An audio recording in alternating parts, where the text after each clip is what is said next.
Hey there, rock stars. Michael Stone here, and it looks like it's a great day.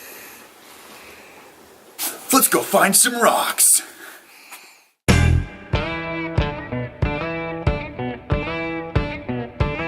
So, rock stars, you don't have to go to the Grand Canyon or Yosemite to see cool geology. Awesome rocks are all around us.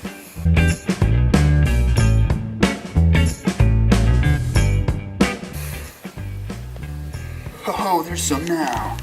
Whoa, check this out. So we've got a bunch of little rocks that were included in this concrete. And when this concrete looks like there was the roots from this tree here pulled this concrete up, it had to be shaved down, and it exposed all these little rocks in here. Now, it takes a lot of energy to move rocks around. They're pretty heavy. So a lot of the time when it comes to building materials like concrete, they need a lot of fill, and they're just going to get that from local rocks. So we have a bunch of different local rocks in here that have been included in this concrete.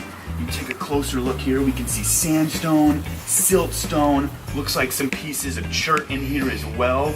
And they have awesome little veins and fractures in there that have infilled with quartz. It's super, super cool.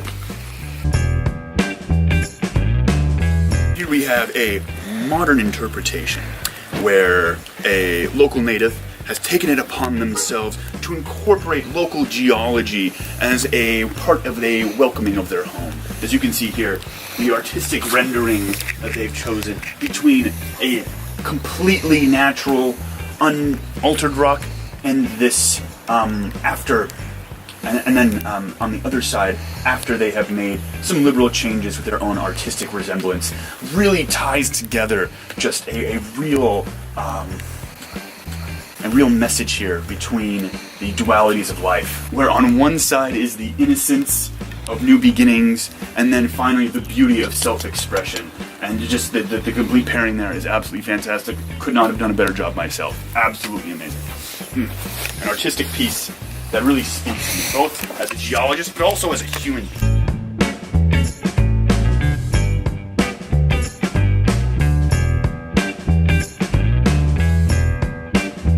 Alright, we're walking and we're talking. We're looking for cool rocks and stuff. What are we gonna find? Whoa! Let's check this feature out. Made out of a bunch of different kinds of stones. Wow. We got all kinds of stones in here. With that, boop, boop, boop, boop.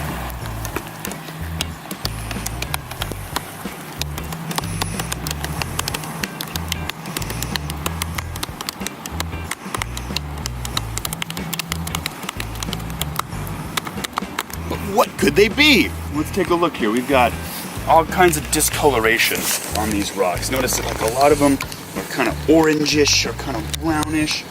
And they've got different kinds of lichens and mosses growing on them.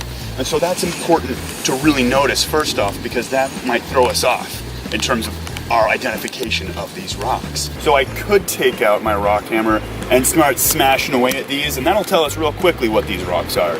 But that's not really a nice thing to do. I don't want to go running around smashing people's rocks. This is public property, and I like this wall. I walk by this wall every day. So instead, take a closer look at some of the features of these rocks. I think that'll tell us a little bit more about what they are without having to crack them open. So if we see here, this rock has a lot of vesicles in it, a lot of little holes.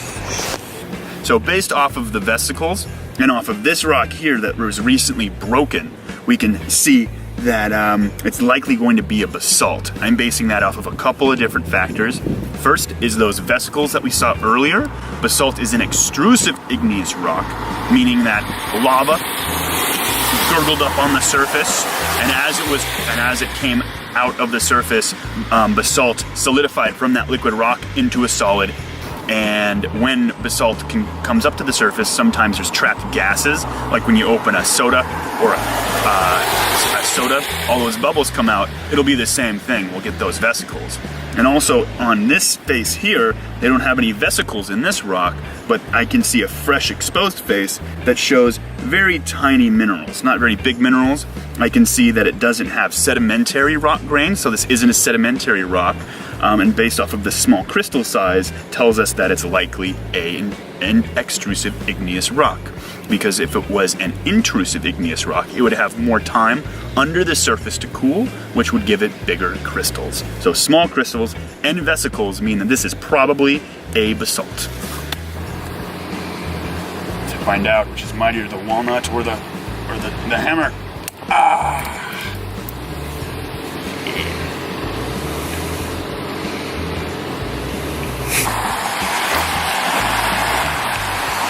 Oh, look at this. This is something that, it doesn't look like much.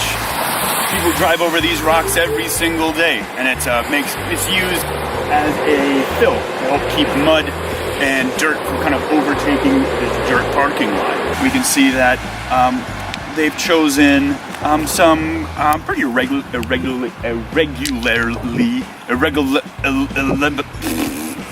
irregularly shaped rocks. They're probably pretty resistant. They're not going to choose very soft rocks to be used in a parking lot like this. But as it is right now, it's really hard to tell exactly what kind of rock it is. And between you and me, since it's literally a parking lot fill rock, I think we're okay to smash this. Let's just take a quick peek here, quick before anybody finds out. Smack it open. Woo! All right, there we go. So there we go, that gives us a nice fresh face on this rock. The first thing that I think is important to note is how resistant that rock was to breaking. It was a pretty tough rock, which makes sense because of its use here. It needs to be very resistant so it doesn't break apart when it gets run over by cars all day. If I look here, I can see that it has some crystals in there. It's hard to really pick out though with the naked eye. So this is pointing to this rock looking very similar to the basalt that we just looked at.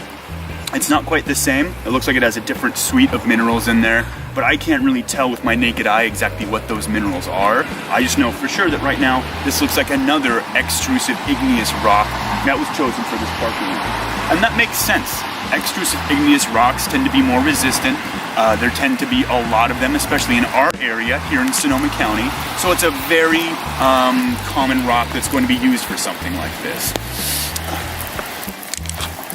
Well, rock stars, thank you so much for joining me on a beautiful day. So glad that we could explore the neighborhood and take a look at some awesome local rocks.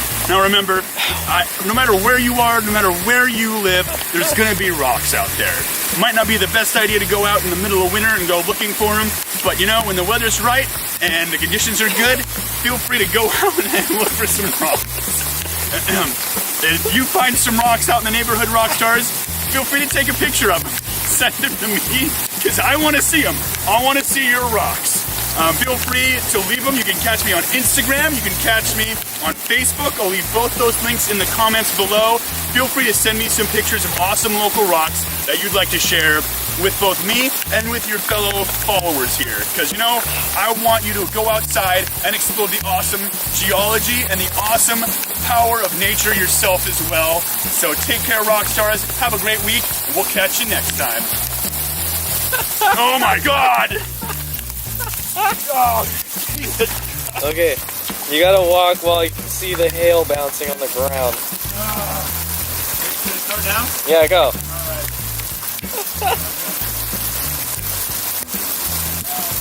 Ow. Damn. #deep.